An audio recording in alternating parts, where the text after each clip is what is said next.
Rebirth. I've always felt that karma played a big part in my decision to become a Buddhist monk.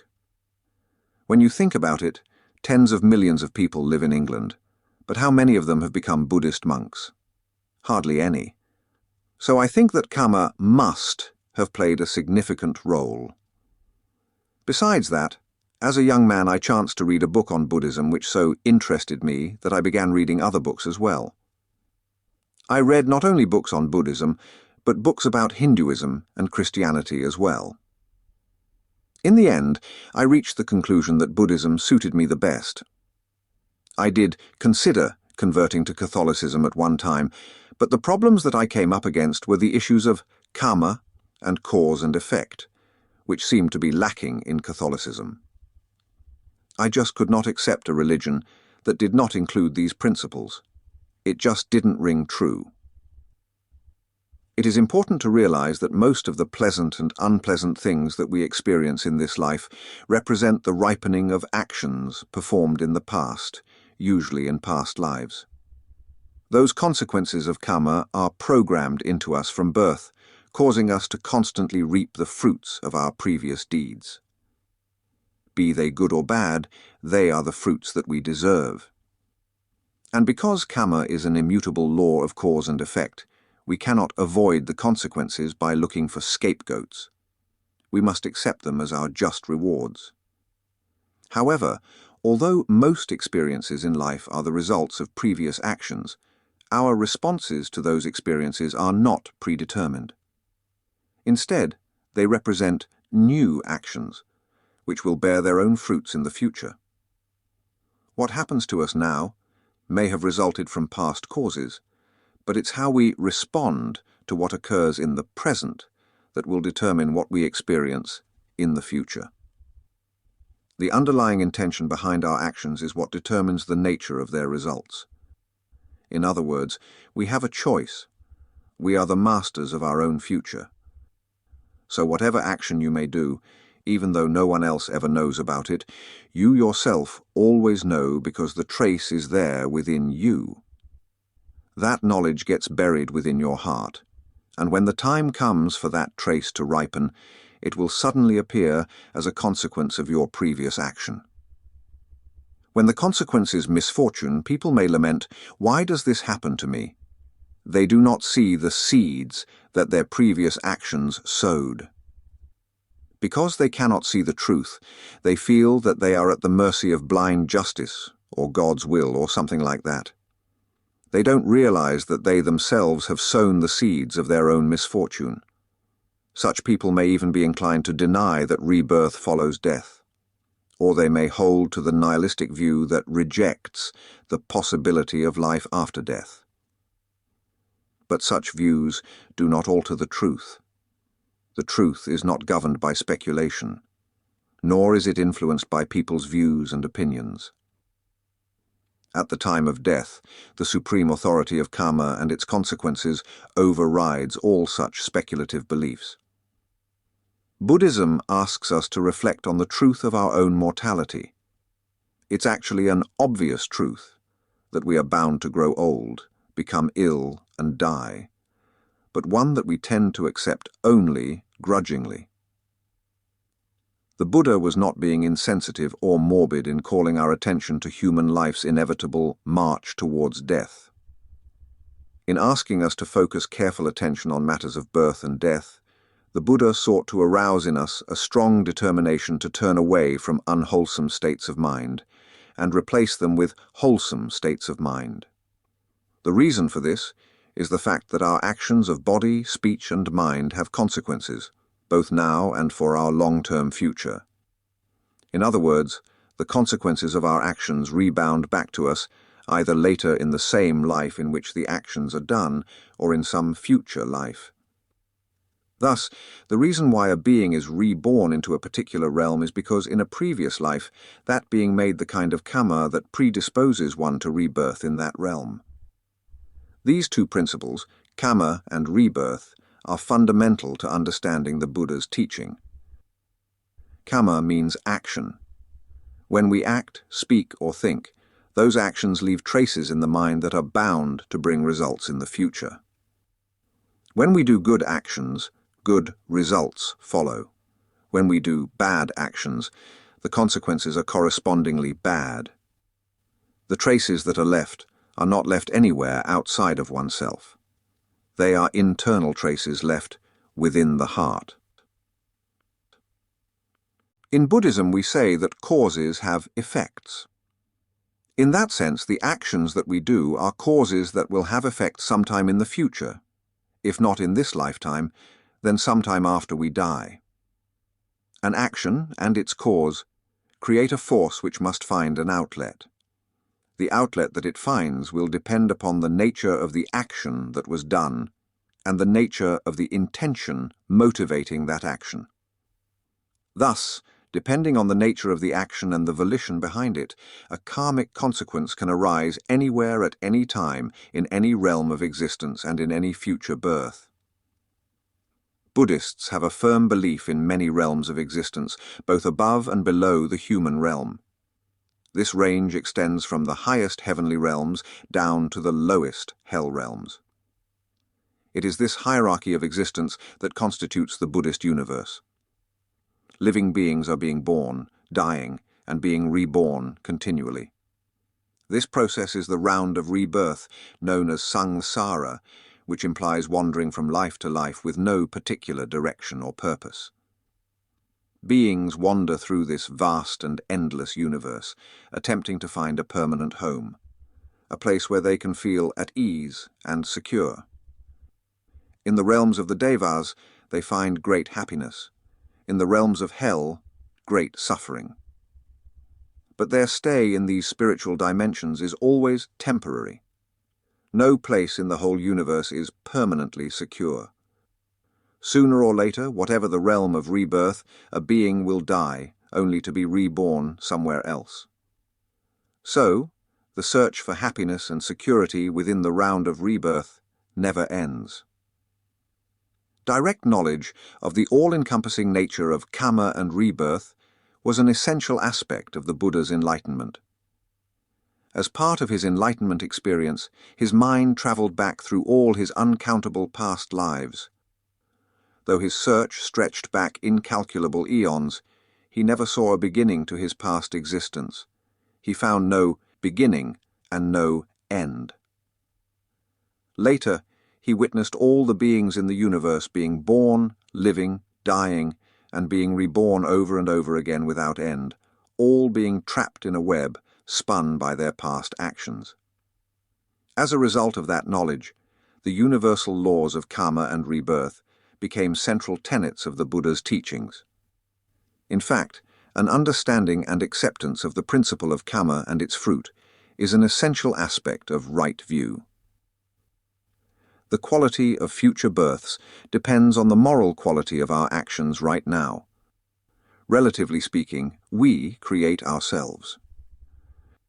Karma means that what we do, we become. We become that because we have acted in a certain way to set up the conditions for it. So, our actions create our own future. If we want our future to be good, we must look very carefully at the karma we make now. The quality of karma is where mindfulness comes in, the awareness of what is right and what is wrong, what is good and what is bad. By practicing in the right way and doing the right actions, we can develop a pretty good future for ourselves. If bad karma prevails, the future could be quite disastrous. So, karma is very important. Where there is karma, there must be rebirth. We call it rebirth, but actually it is future birth dependent on preceding conditions. Rebirth is just a convenient way of speaking, but it is not strictly correct. No rebirth takes place because there is nothing to be reborn. To give an example, suppose you have a box of candles. You light the first one, and then using the flame from the first candle, you light a second one and blow out the first. Is the second flame part of the first one, or not? Does the second flame come from the first? You can't say that it does, because the first one was blown out and has disappeared completely. On the other hand, you cannot say that they are completely separate because the existence of the second flame depended upon the flame from the first one. What happens is this: we make karma, both good karma and bad karma. One of the most powerful mental defilements is the desire for existence, the desire for life. That desire causes us to do actions which promote future existence. By existence, we mean existence in the form of life, whether it is experienced in terms of sensation or some form of intelligence. When we promote certain actions, those actions must have their results. So the actions themselves produce the next life.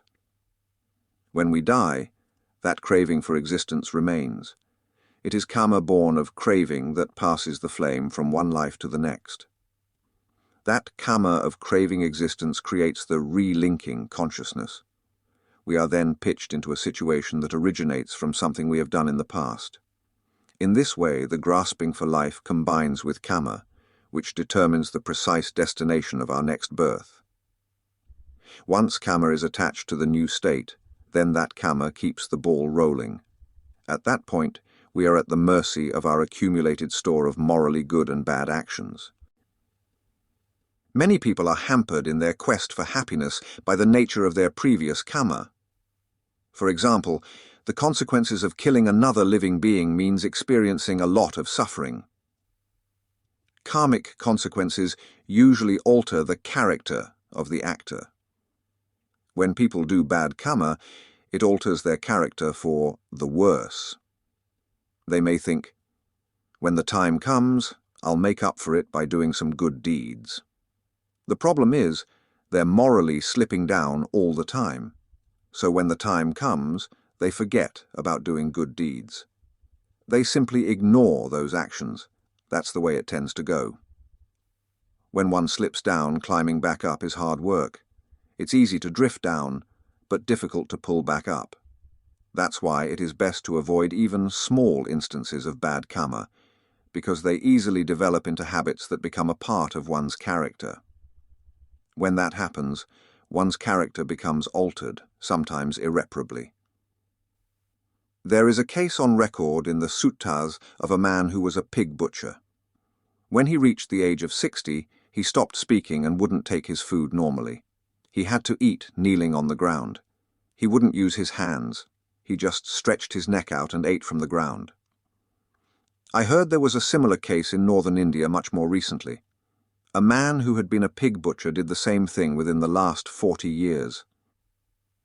By killing an animal, a person incurs a debt, which can lead to him taking on the characteristics of that animal. So, one of the consequences of killing animals is that a person tends to assume animal-like tendencies. People are always creating their own futures. They create now what they will later become.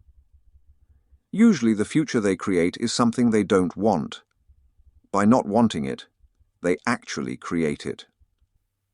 People worry constantly about things that they don't want to happen. And that very thinking brings about unwanted results. The ghost realm, for instance, is created in this way. People's mindsets create that realm of existence, and then they are reborn there. The coarsest actions, which are bodily actions, bring the most obvious karmic results. Speech has a more subtle effect, and thought is the most subtle. So karma comes up in different degrees, depending on how it is created. Take anger.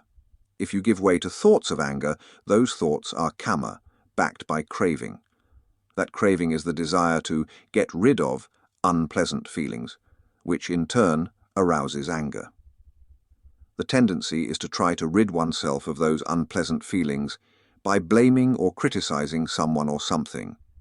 Those angry thoughts are a type of mental karma that will come back on you in the form of more unwholesome thoughts. The craving creates attachment.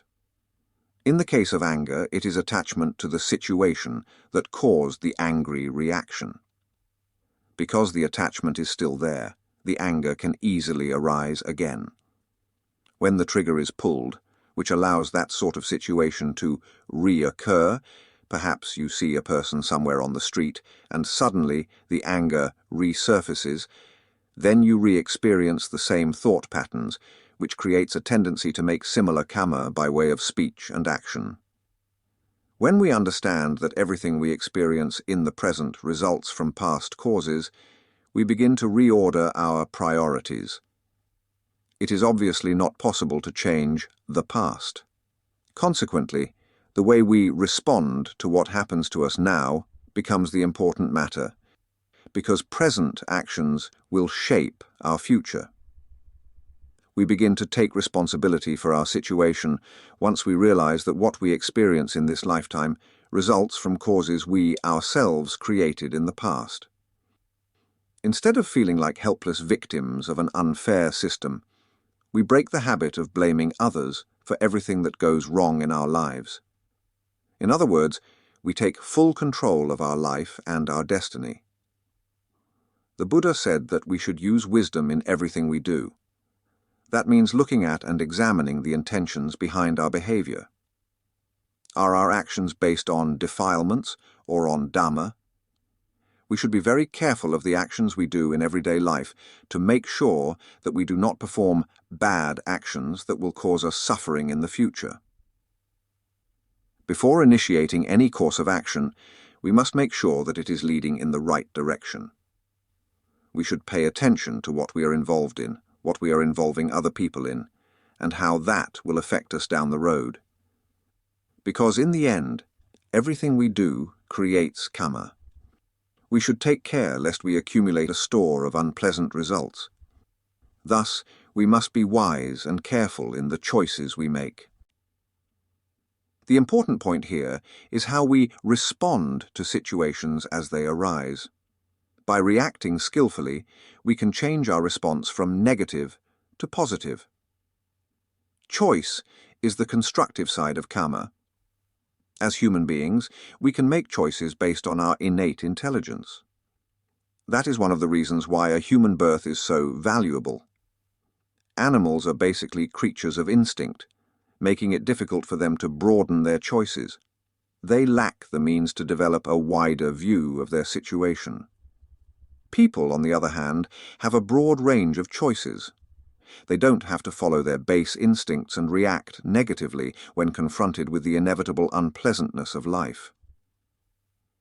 Rebirth as a human being is a result of predominantly good karma from the past. The karma may have been done many lifetimes before, but more likely it was done in the previous life. A person's state of mind at the time of death is the critical factor in the process of rebirth. At the moment of death, significant good or bad actions performed during that life will tend to arise in the dying person's mind. Or else, habitual tendencies or actions performed near the time of death will tend to come to mind. The state of mind at that crucial moment will largely determine the mind's direction as it grasps at future birth. It is worth contemplating death from time to time. The interesting thing about death is that, after death, nothing of what you call yourself is left. The body breaks up and disintegrates. No essence remains there. Feelings, thoughts, and memories break up as well.